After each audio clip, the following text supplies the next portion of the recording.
Hello students, previous class में हमने chapter 3 linear equation in two variable complete किया था और आज की क्लास में हम new chapter that is chapter 4 quadratic equation से स्टार्ट करेंगे। तो देखो, क्वाड्रेटिक इक्वेशन जो टर्म है वो दो टर्म से मिलकर बना हुआ है, क्वाड्रेटिक प्लस इक्वेशन। और क्वाड्रेटिक जो टर्म है हम पहले भी पढ़ चुके हैं चैप्टर 2 में हम ऑलरेडी क्वाड्रेटिक पॉलिनोमियल पढ़ चुके हैं। क्वाड्रेटिक पॉलिनोमियल हम ऑलरेडी पढ़ चुके हैं और हमने बताया था कि क्वाड्रेटिक का मतलब होता है डिग्री 2। आपको पता है highest power of the polynomial क्या कहते हैं? डिग्री कहते हैं। और यहां पर क्वाड्रेटिक का मतलब होता है डिग्री 2। तो अगर किसी पॉलिनोमियल की डिग्री 2 है तो उसे हम क्वाड्रेटिक पॉलिनोमियल कहते हैं। और हमने आपको स्टैंडर्ड क्वाड्रेटिक पॉलिनोमियल के बारे में बताया था। स्टैंडर्ड क्वाड्रेटिक पॉलिनोमियल किस फॉर्म का होता है? Standard quadratic polynomial ax square plus bx plus c। इस फॉर्मेट को हम क्या कहते हैं? स्टैंडर्ड क्वाड्रेटिक पॉलिनोमियल कहते हैं।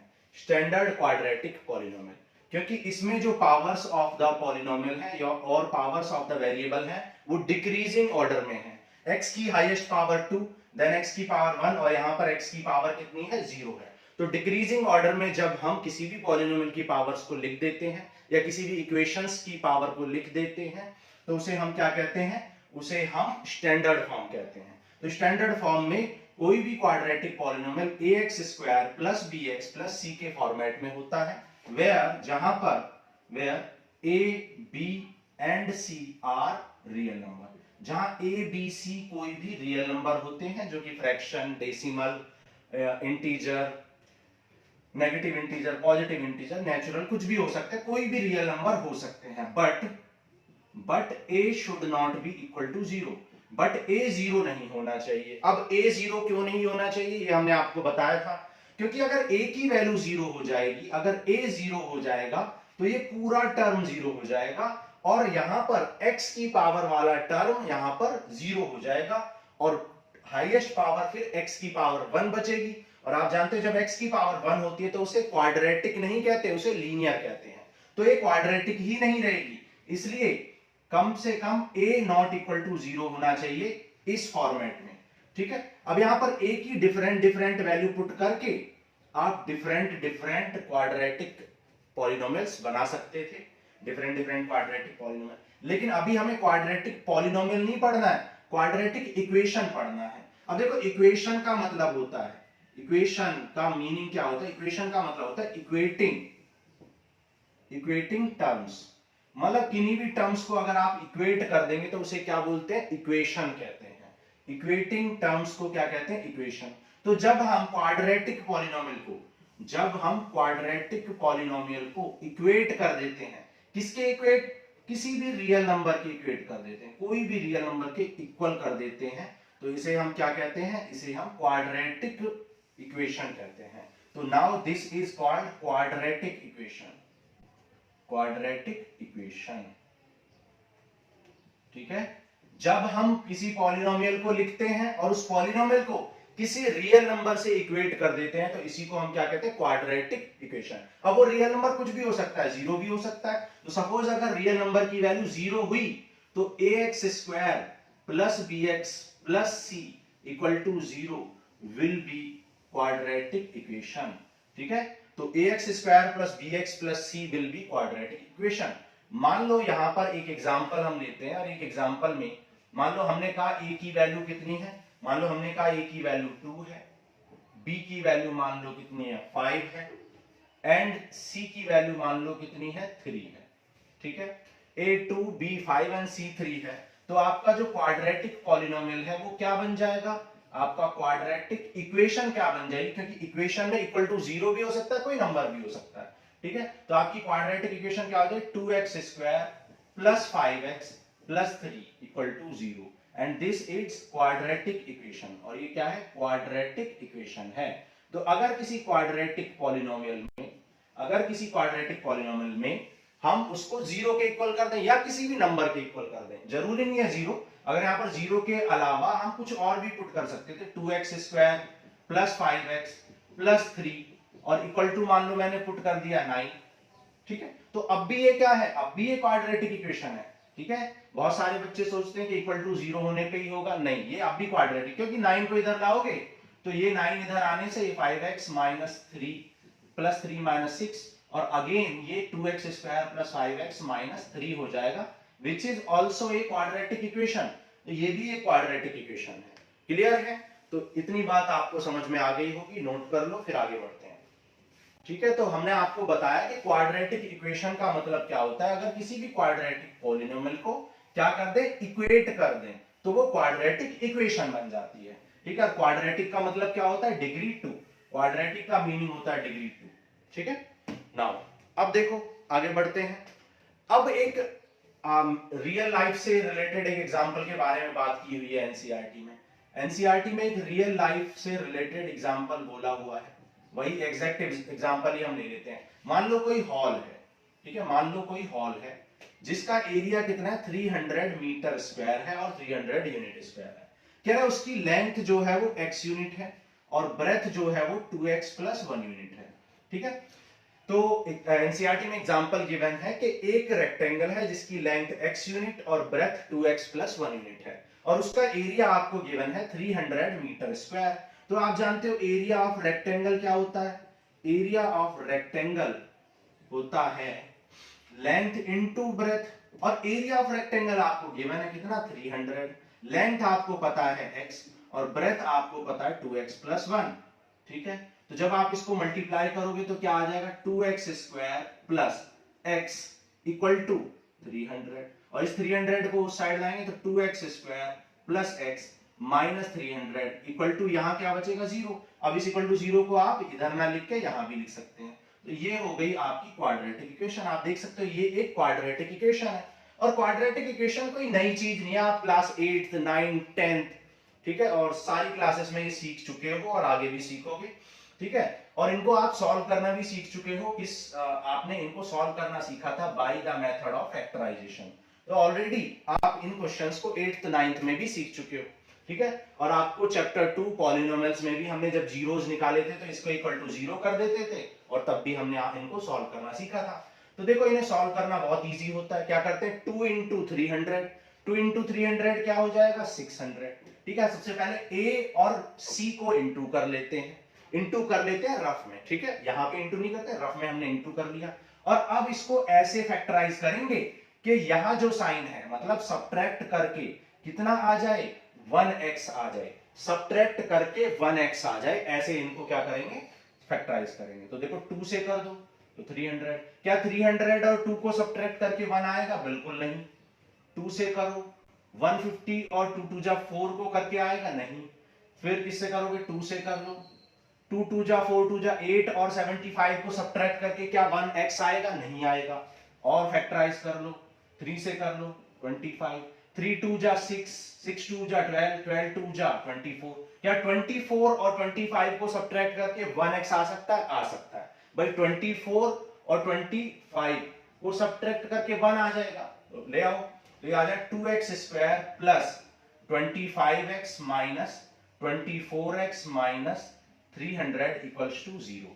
ठीक है, नाउ यहां पर x कॉमन है तो x कॉमन ले लो, तो क्या बचेगा, 2x प्लस 25। यहां पर नेगेटिव कॉमन है और क्या कॉमन है, 12 कॉमन है, तो 12 2 जा 24, 12 2 जा 24 एंड 12 5 जा 60। ठीक है, अब यहां पर आप देख सकते हो 2x plus 25, 2x plus 25 common है पूरे में, तो 2x प्लस 25 को कॉमन निकाल लो।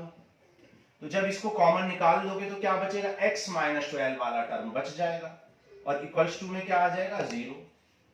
ठीक है, नाउ दो टर्म का प्रोडक्ट, इसका और इसका प्रोडक्ट 0 है। दो टर्म का प्रोडक्ट 0 कब हो सकता है, या तो ये टर्म 0 है या फिर ये टर्म 0 है ना। आप जानते हो कि दो टर्म का प्रोडक्ट 0 कब आता है, या तो ये टर्म 0 होगा या फिर ये टर्म 0 होगा। तो 2x प्लस 25 इक्वल टू 0 होगा, या फिर x माइनस 12 इक्वल टू 0 होगा। तभी तो इनका दो टर्म्स का प्रोडक्ट 0 आ रहा है, क्योंकि या तो ये टर्म 0 है या फिर ये टर्म 0, तभी तो प्रोडक्ट 0 आ रहा है। इसका मतलब या तो दिस इक्वल टू 0 और दिस इक्वल टू 0। और x माइनस 12 0 कब होगा, जब x की वैल्यू 12 होगी। आप सोच भी सकते हो x की वैल्यू 12 तो 12 माइनस 12 तो x की वैल्यू क्या आ जाएगी 12। वैसे भी ये 12 उधर जाएगा तो पॉजिटिव हो जाएगा। सिमिलरली यहां से 2x इक्वल टू क्या आ जाएगा -25 और x आ जाएगा -25/2। ठीक है, विच इज नॉट पॉसिबल, और ये पॉसिबल नहीं है। ठीक है, ये पॉसिबल नहीं है।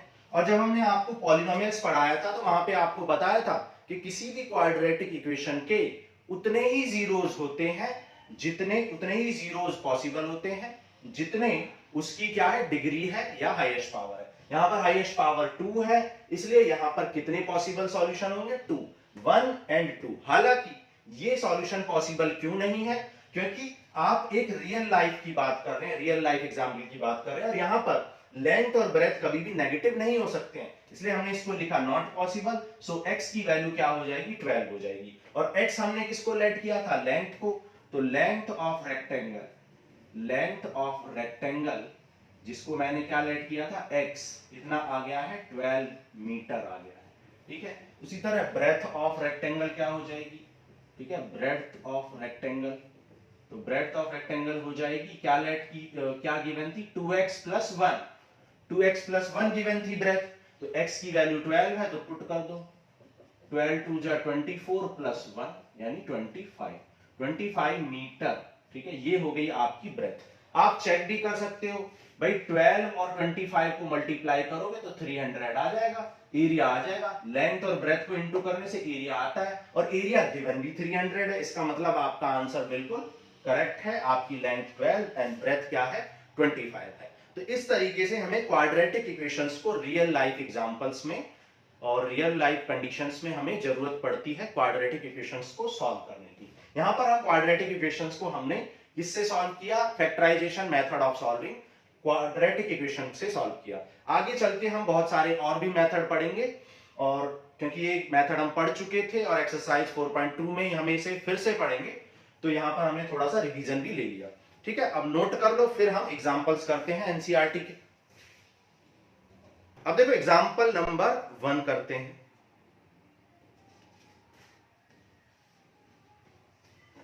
एग्जांपल 1 कह रहा represent the following situation mathematically. ठीक है, दी गई सिचुएशंस को आपको मैथमेटिकली क्या करना है, रिप्रेजेंट करना है। First part question number 1 example 1 का फर्स्ट पार्ट। ठीक है, तो एग्जांपल नंबर 1 का फर्स्ट पार्ट कह रहा है John and Jeevanti together have 45 marbles. John और जीवंती के पास 45 मार्बल्स हैं। देखो चैप्टर नंबर 3 में वहां पर हम लीनियर इक्वेशन इन 2 वेरिएबल पढ़ रहे थे, और वहां पर दो वेरिएबल की बात कर रहे थे, और वहां पर 2 वेरिएबल हम लेट करते थे। अगर हम जॉन के मार्बल्स को लेट करते तो x लेट करते और जीवंती के मार्बल्स को y लेट करते। लेकिन यहां पर क्वाड्रेटिक इक्वेशन कर रहे हैं और वो भी सिंगल वेरिएबल में, तो यहां पर हमें सिंगल वेरिएबल में ही कैलकुलेशन को करना पड़ेगा। तो अगर आप ध्यान से देखो, अगर मैं लेट करूं, late the number of marbles John have number of marbles John have x। मान लो कि जॉन के पास कितने मार्बल्स हैं x हैं। अच्छा, टोटल मार्बल्स कितने हैं, टोटल मार्बल्स आपको गिवन है 45।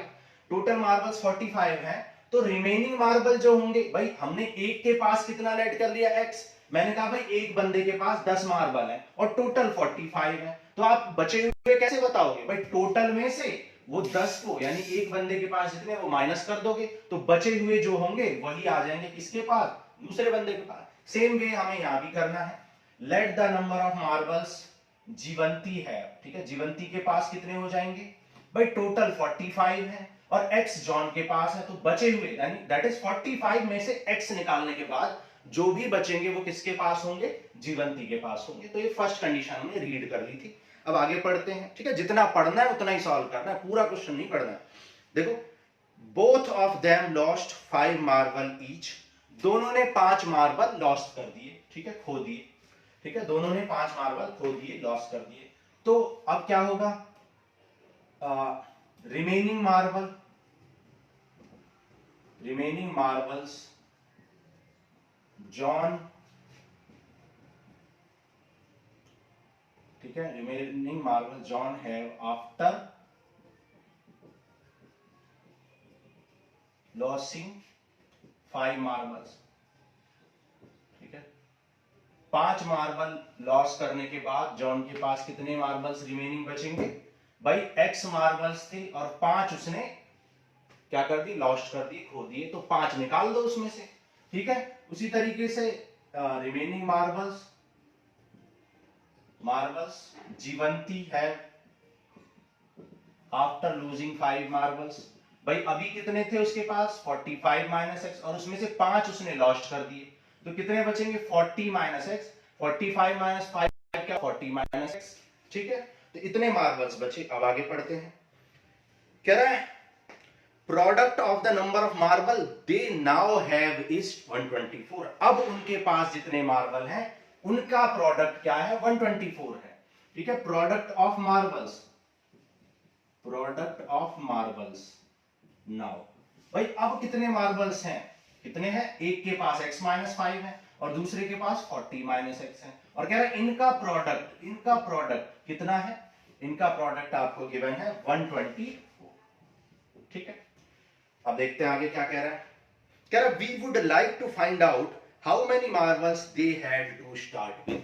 हमें फाइंड करना है कि उनके पास कितने मार्बल्स थे, ठीक है, इन टू द स्टार्टिंग में, ठीक है।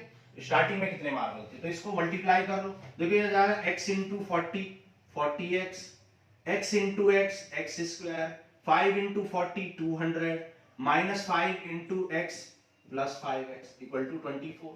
अब देखो एक्स स्क्वायर वाला टर्म नेगेटिव है, राइट साइड जाएगा तो पॉजिटिव हो जाएगा। 40 एंड 5 क्या हो जाएगा? 45, और राइट साइड जाएंगे तो माइनस 45 हो जाएंगे। सिमिलरली 124 है और माइनस 200 राइट साइड में जाएगा तो 200 हो जाएगा। तो ये हो जाएगा x square minus 45x plus 324, ठीक है, इक्वल टू में क्या बचेगा? 0, क्योंकि हमने सब कुछ को हमने राइट साइड में कर लिया, तो इक्वल टू 0 इधर रहेगा, लेकिन हम इक्वल टू 0 राइट में, क्योंकि इक्वल टू 0 है, चाहे दिस इक्वल टू 0 लिखो और दिस इक्वल टू 0। तो ये आ गया एक्स स्क्वायर माइनस 45 प्लस 324, ये आ गया। और हमें यही करना था कि इसको मैथमेटिकली क्या करना था? मैथमेटिकली आपको रिप्रेजेंट करना था, और हमने कर दिया। और ये हमें क्या मिली? एक क्वाड्रेटिक इक्वेशन मिली। अब इस क्वाड्रेटिक इक्वेशन को सॉल्व करने के बाद ही हम बता पाएंगे कि x की वैल्यू क्या है, मतलब जॉन के पास कितने मार्बल है। और जब एक बार जॉन के पास पता चल जाएगा तो रिमेनिंग यानी 45 माइनस x की वैल्यू क्या आ जाएगी? जीवंती के पास कितने। अब इसको सॉल्व कर लेते हैं, क्योंकि ऑलरेडी हम सॉल्व करना सीख चुके हैं क्लास 8th और 9th में। अभी हमने आपको रिवीजन भी करा है और आगे भी हमें रिवीजन करना है, तो क्यों ना अभी से स्टार्ट करें रिवीजन। तो सबसे पहले क्या करते हैं, a की वैल्यू और c की वैल्यू को मल्टीप्लाई कर लेते हैं। a की वैल्यू क्या है? 1, और c की वैल्यू क्या है? 324। मल्टीप्लाई करोगे तो क्या आ जाएगा? 324 आ जाएगा, ठीक है। फैक्टराइज कर लो, 2 1 जा, 2 6 जा, 2 2 जा। क्या हमें ऐड करके, क्योंकि यहाँ प्लस साइन है, तो ऐड करके 45 लेके आना है। क्या 162 और 2 को ऐड करके 45 ला पाओगे? बिल्कुल नहीं ला सकते। तो क्या करें फिर? और करो, 2 8 जा, 2 1 जा। क्या 2 2 जा 4 और 81 को ला सकते हो? नहीं, अब भी नहीं है पॉसिबल। फिर 3 2 जा 6, 6 2 जा 12, 12 और 27 को ऐड करके ला पाओगे? नहीं ला सकते। और सॉल्व करते हैं, देखो 3 9 जा, अब देखो 3 3 जा 9, 9 2 जा 18, 18 2 जा 36, है ना, 36। और ये कितना है? 9, और 36 और 9 45 होते हैं। तो आप क्या करोगे? नेगेटिव 45 चाहिए, तो नेगेटिव 9 ले लो और नेगेटिव 36 ले लो, हो गया 45। नाउ यहां पर x कॉमन है, तो कॉमन ले लो, क्या बचेगा? x minus 9।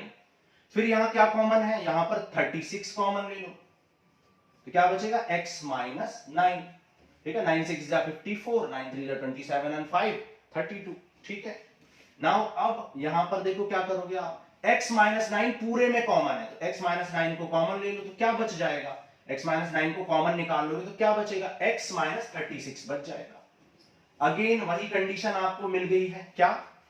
वही कंडीशन मिल गई है कि अगर मैं इन चीजों का प्रोडक्ट 0 चाहता हूं, तो या तो x माइनस 9 0 हो या फिर x माइनस 36 0, ठीक है। x इक्वल टू 9 हो जाएगा, माइनस 9 इधर जाएगा तो 9, और x इक्वल टू क्या आ जाएगा यहां पर? 36, ठीक है।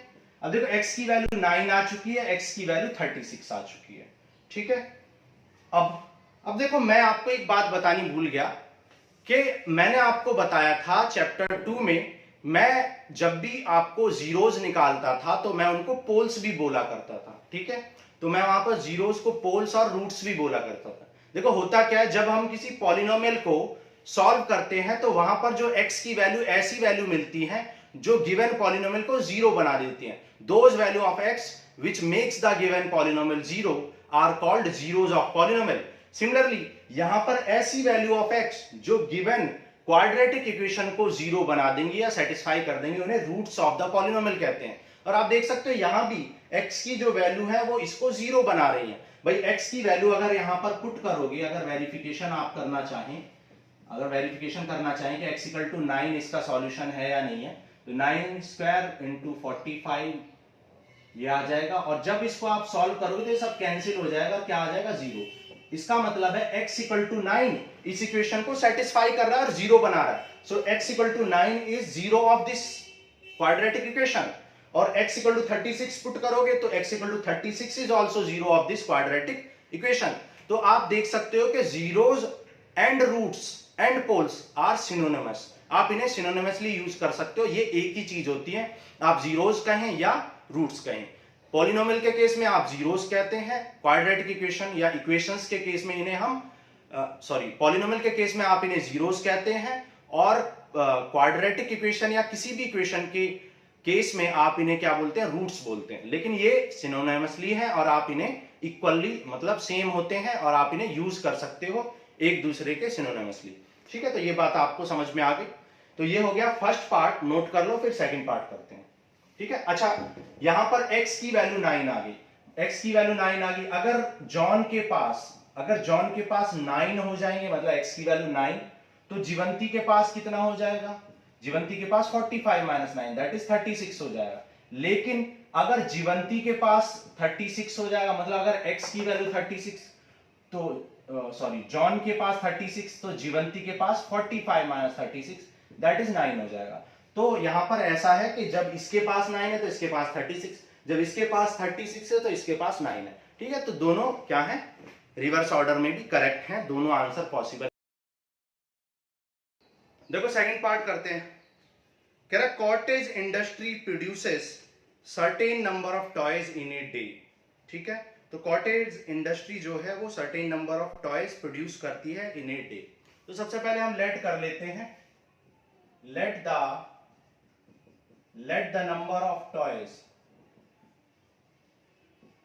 produced by cottage industry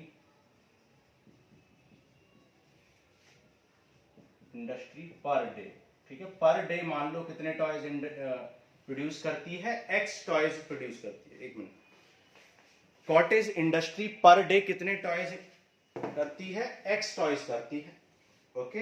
now कह रहा the cost of production of each toy की जो कॉस्ट है is found to be 55 minus the number of toys produce a day, ठीक है। तो कितने टॉयज प्रोड्यूस करते हैं, 55 माइनस नंबर ऑफ टॉयज। तो कॉस्ट पर टॉय क्या बोल रहा है, कॉस्ट पर टॉय जो है वो रुपीज में कितना है, 55 minus number of toy produce that day. तो 55 minus number of toys produce that day, ठीक है। तो ये कॉस्ट पर टॉय आपको मिल गई, ठीक है। तो आगे देखते हैं। देखो on a particular day the total cost of production was 750। अब एक बात बताओ, टोटल कॉस्ट कैसे निकलेगी, भाई number of days into cost per toy, ठीक है। भाई एक टॉय की कॉस्ट को और जितने टॉय प्रोड्यूस किए हैं, ठीक है, number of toys per day, number of toys produced per day, number of toys produced per day. भाई पर डे कितने टॉय प्रोड्यूस किए हैं इनटू एक टॉय की कॉस्ट कितनी है, तो टोटल कॉस्ट मिल जाएगी। और टोटल कॉस्ट आपको दे रखी है 750, टोटल कॉस्ट गिवन है 750, और ये कितना है, x पर डे होते हैं, और एक टॉय की कॉस्ट कितनी है, 55 माइनस x। नाउ मल्टीप्लाई कर लो इसको, 750 हो जाए 55x minus x square. X square वाले टर्म को राइट साइड में ले आओ, x square minus 55x plus 750 equal to 0। तो आप देख सकते हो ये मिल गई आपको क्वाड्रेटिक इक्वेशन। और आपसे यही बोला गया था कि represent the following situation mathematically. तो मैथमेटिकली तो हमने कर दिया और हमें क्वाड्रेटिक इक्वेशन मिल गई। ठीक है, अब हम इसको सॉल्व भी कर लेते हैं, फैक्टराइज कर लेते हैं। देखो फैक्टराइज कैसे करते हैं, x के कोफिशिएंट यानी a को c से इंटू कर देते हैं। यहाँ तो 1 है, 1 को 750 से करोगे तो 750 आएगा।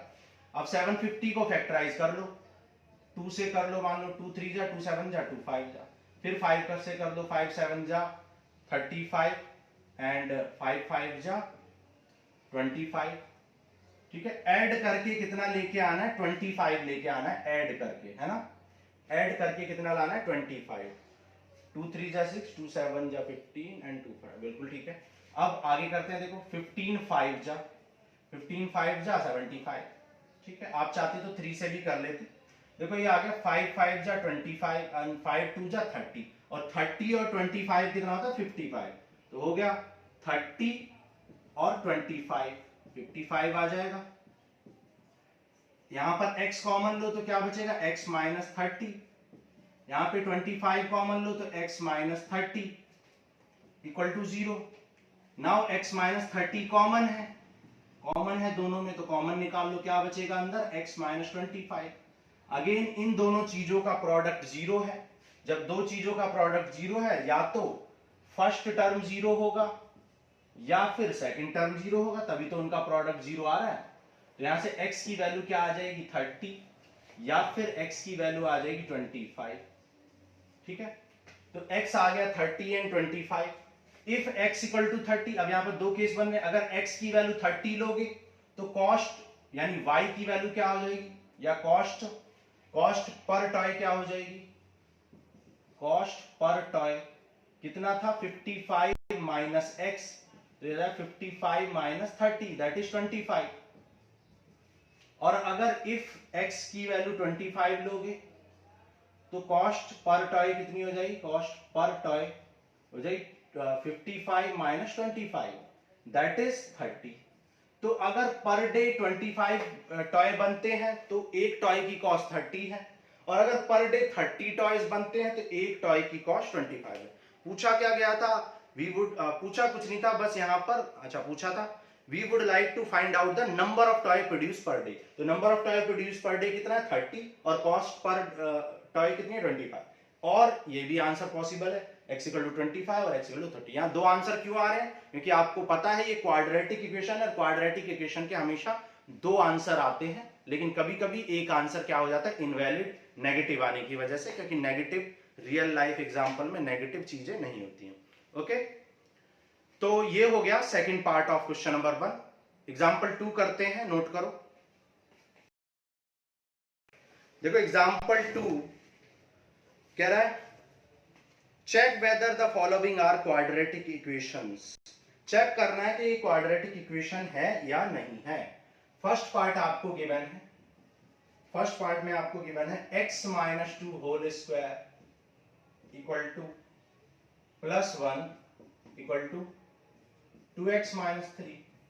ठीक है, सेकंड पार्ट आपको गिवन है x minus 3 sorry x into x plus 1, x into x plus 1 equal to 8 sorry plus 8 equal to x plus 2 into x minus, ठीक है, x plus 2 into x minus 2 sorry.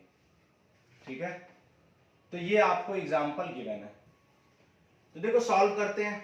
देखो आपको कभी भी किसी भी क्वाड्रेटिक इक्वेशन को जब भी पूछा जाएगा, किसी भी इक्वेशन को पूछा जाएगा कि ये क्वाड्रेटिक है या नहीं है, तो आप ऐसे ही रैंडमली आंसर नहीं देंगे, पहले उसे सिंप्लीफाई करेंगे तब बताएंगे। ठीक है, देखने में हो सकता है आपको लगे क्वाड्रेटिक है, लेकिन सिंप्लीफाई करने के बाद आपको लगेगा कि ये क्वाड्रेटिक नहीं है, पता चलेगा। देखो सॉल्व करते हैं। a माइनस बी का whole square, a square plus b square minus twice of a b plus 1 equal to 2x minus 3।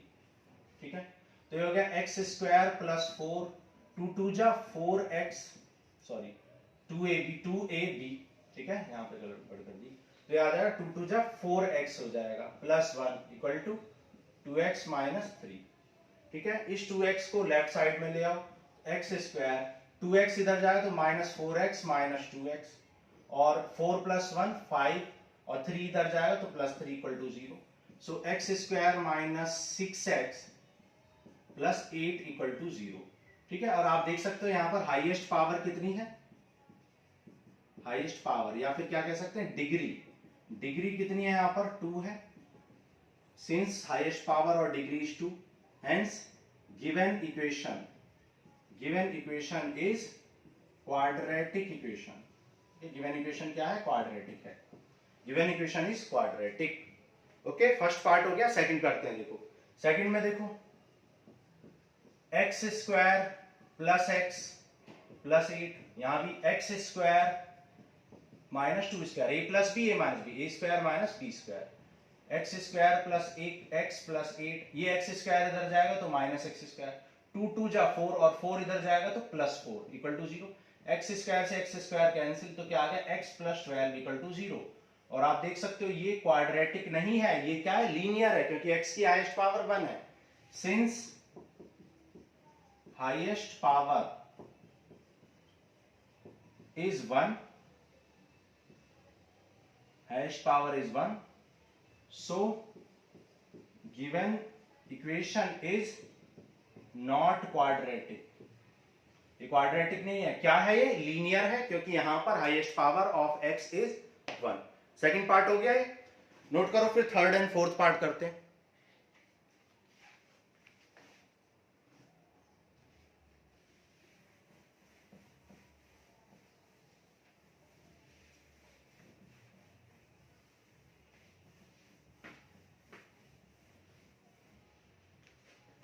देखो थर्ड पार्ट में क्या बोला है, एग्जाम्पल 2 का third part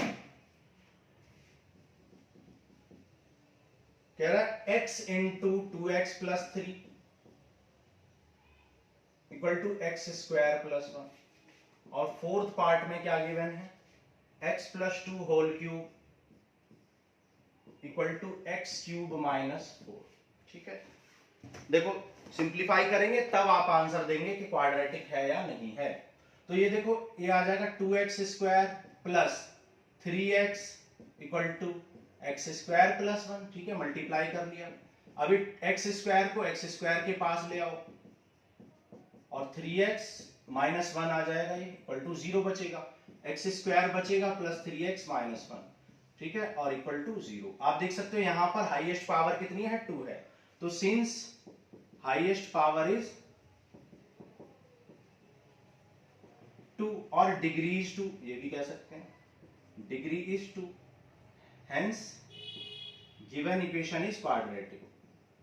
given equation is quadratic, given equation क्या है, quadratic है। ठीक है, फोर्थ पार्ट करते हैं। देखो a cube plus b cube plus 3a square b plus 3ab square. ठीक है, आपको फॉर्मूला पता है, a cube plus b cube plus 3a square b plus 3ab square, a plus b का whole cube equal to x cube minus 4। ठीक है, तो ये हो जाएगा x cube plus 8 plus 6x square plus 2 2 जा 4 3 जा 12x, एक्स क्यूब इधर जाएगा तो माइनस एक्स क्यूब, और माइनस 4 इधर आएगा तो प्लस 4, एक्स क्यूब से एक्स क्यूब हो गया cancel, 6x square plus 12x and 8 plus 4 12। ठीक है, अब देखने में आपको ये लग रही थी क्या है, ये क्यूबिक है, लेकिन यहां पर हाईएस्ट पावर क्या हो गई है, हाईएस्ट पावर 2 हो गई है। ठीक है, हाईएस्ट पावर 2 हो गई है, यहां पे डिग्री 2 हो गई है। तो इसलिए since highest power is 2, so given equation is quadratic.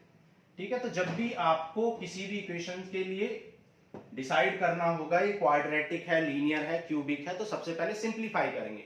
हो सकता है देखने में क्यूबिक लगे और क्यूब वाले टर्म कैंसिल आउट हो जाए और फाइनली आपको एक क्वाड्रेटिक मिले। ठीक है, और हो सकता है देखने में क्वाड्रेटिक हो लेकिन क्वाड्रेटिक वाला टर्म कैंसिल हो जाए और आपको फाइनली क्या मिले, एक लीनियर इक्वेशन मिले। ठीक है, तो जैसा कि हमने एग्जांपल नंबर 3 में देखा, क्यूबिक टर्म कैंसिल हो गए और हमें क्या मिली, एक क्वाड्रेटिक इक्वेशन मिली।